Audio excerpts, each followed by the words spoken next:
Today we're going to be showing off the top 5 weapons to currently be using in Vanguard Zombies and the attachments I recommend using with these weapons. This is going to be for the round-based mode or the objective-based mode. With the new round-based mode only being a few days away, I thought it was a perfect time to go ahead and make a new video since the meta for this game has changed so much since the launch date. There are a few things you got to keep in mind before you watch this video. We're going to be going through these weapons in order from worst to best. Number 5 is going to be the worst in the list. Number 1 is going to be the best. One thing about Vanguard Zombies is the covenants make a huge deal with these class setups, and there's going to be certain covenants I'm recommending on using with these weapons. Unfortunately, these weapons are not going to be at their max potential unless you also have the covenants I'm recommending with them. And the worst part is these covenants are completely RNG, so there's a chance you might just not get the covenants you're looking for your weapon build, and it's kind of hard to switch your weapon build mid-game. There's currently no way to apply attachments mid-game in, so once you start a game off, you're kind of committing to this weapon because you can't get the attachments you need on another weapon mid-game. So there's a lot of RNG involved, but using these class setups I'm showing off in these videos with the covenants is going to be your best bet in Vanguard right now. Now, coming in the number 5 spot, we've actually got the only Fallata weapon on this entire list, the Whitley LMG. If you've used this in Zombies, you know it's an absolute beast with the right attachments. We've got Ammo Gremlin and Death Blow. This way we're getting ammo back for every single headshot, and it's also automatic reloading itself. With these 2 covenants on this, you should never have to reload this LMG. And trust me, you're going to see these covenants again in the future. These are some of the most powerful covenants in the entire game and pair well with most weapons. But overall, definitely a really solid choice. And if you're looking for a full-auto weapon to use, you cannot go wrong with the Whitley LMG. This thing just has so much ammo and deals so much damage for the amount of ammo it has. It's an absolute beast. And now for the attachments we're running on this LMG, the muzzle is the recoil booster, the barrel is the 16-inch, the optic, this is very subjective. Use whatever you feel most comfortable with. We're using the slate reflector. The stock is the Cooper adjustable. The underbarrel is the pistol grip. The magazine is the 50 BMG 150 round box. The rear grip is the pine tar grip. Now, coming in the number 4 spot, we have a sniper rifle. Yes, we have a sniper rifle in a top 5 weapons list for Zombies, this being the anti-tank sniper rifle. This weapon is so hard for me to accurately rank because I think this has the most potential out of any weapon in Zombies. The downside is this is a very high skill weapon. This is not your average weapon that an average player can pick up. You have got to accurately be able to hit headshots with this weapon, but if you're really good at aiming and you're really high end when it comes to your aiming and hitting headshots, this is probably going to be the single best weapon in the entire game for you.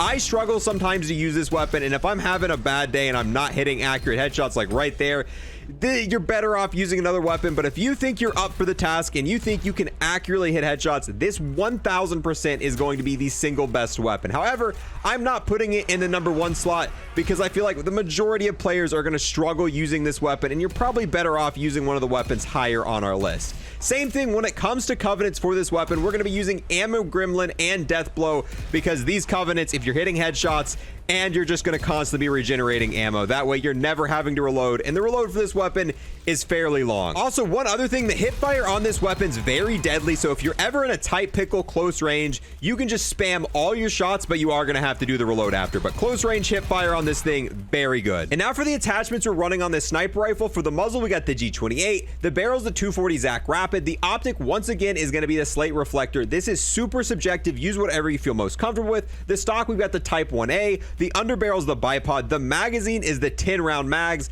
the rear grip is the pine tar grip. And now for the 3rd weapon on our list, we got our very first shotgun, the combat shotgun. This is another weapon that's really hard for me to rank because if you took away all the covenants, if we were just basing it on the weapon alone and not covenant combinations, this would probably be the best weapon in the game. Out of the box, this thing performs amazingly and it does really well all around. However, once you start adding covenants to other combinations, I think there's a few weapons that actually outperform this. But if you don't want to deal with covenants, if you just want to hop in game and just do well right off the bat and not worry about the RNG, not worry about any of that, this is probably your best choice. And that's why I still recommend making a class with the combat shotgun. It's not going to be the best weapon later rounds once you get your perfect combinations of covenants, but once you start getting covenants, you definitely want to get Death Blow once again, and yes, once again, Ammo Gremlin, just because with these slower shooting weapons, it's just going to constantly keep ammo in your weapon. Now for the attachments on the combat shotgun, for the muzzle, we got the full choke. For the barrel, we got the sawed off. The optic, once again, completely subjective. We got the sun filter. The stock is the big game. The underbarrel is the Carver foregrip, the magazine is the 10 round drum, and in the rear grip is the pine tar grip. And now coming in the number 2 spot, we've got by far the most used weapon here in Vanguard Zombies, this being the revolving shotgun. This is a lot like the combat shotgun. I do think it's better than the combat shotgun.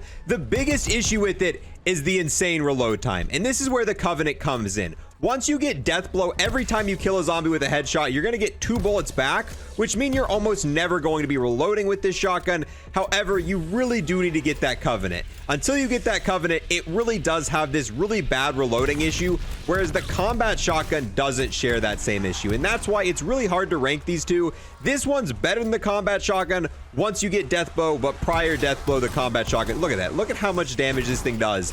But then you got to go back to reloading it at the end of the day. But maxed out with the right attachments and Covenants, this thing's absolutely unstoppable. And now for the attachments you want to run on the revolving shotgun, we've got the full choke for the muzzle. The barrel is the 560mm rapid. The optic is this optic right here. I hit fire a lot with this, and the reason I use this one is because of the +2 accuracy. Once again, very subjective. Use whatever optic you want to use on it. The stock, I've got the remove stock. The under barrel is the Carver foregrip. The magazine is the 7-round cylinder, and the rear grip is the Pine Tar grip. And now finally, for our #1 top spot here in Vanguard, it is the Panzerfaust rocket launcher. This thing is extremely powerful. This is a lot like the M79 or the Thumper in Cold War Zombies. However, for this to work properly, you are going to need 3 separate Covenants, and until you get these 3 Covenants, it's going to be a little bit underpowered. That is going to be the hardest part. Luckily, there's no attachments on this weapon, so you can pick up the Panzerfaust later on in your game. You can spawn in with one of the shotguns, pick this thing up on the ground as you slowly build the Covenants you need.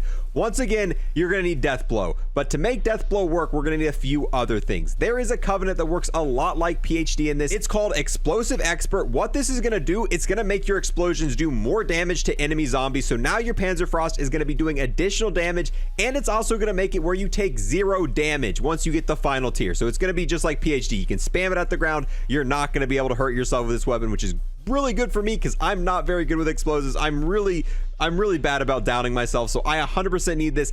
And on top of this, you're also going to need critical expertise. This is going to make it where body shots and explosive damage on the zombie are also going to count for critical kills. So what's going to happen is while you're using the Panzerfaust, you're now going to be doing more damage. You're not going to be damaging yourself, and you have a chance while shooting this that the body shots from the explosion are going to count as headshots. And if it counts as a headshot, you're going to get 2 bullets back, meaning you're not going to be running out of ammo near as much, because every time it counts for a headshot, it's going to automatically refill 2 bullets, and that's going to be free ammo. That is not from your clip, so you're going to have a lot more ammo, and you can just kind of spam this thing like crazy. This thing with Ring of Fire and those 3 Covenants is super powerful. I have a full video of us testing with this combination below. That video is insane, and I have a feeling this is going to be the best weapon to be using on round based. The only bad part is it takes a while to set up. This is a weapon where you're going to be grinding for Covenants a lot to make sure you finally got it set up. But like I said, I would recommend spawning it with a shotgun, whichever weapon earlier on this list you feel most comfortable. And this weapon drops kind of often from the big bosses. So try to get this out of the box. Try to get this from one of the bosses, because you don't have to wear any attachments. There's no attachments on this. It is going to be perfectly fine the way it is. But with that, guys, we're going to go ahead and wrap up this video. As things get buffed and nerfed, I hopefully am going to be updating the series. If you have any honorable mentions, if there's any weapons you really like in Vanguard that I didn't leave it in the comments below with the attachments you run, so that way people can be looking in the comments for additional class setups for Vanguard. And now you guys should be ready for the round-based map coming very soon in Vanguard. I'll see you guys in the next one. Peace.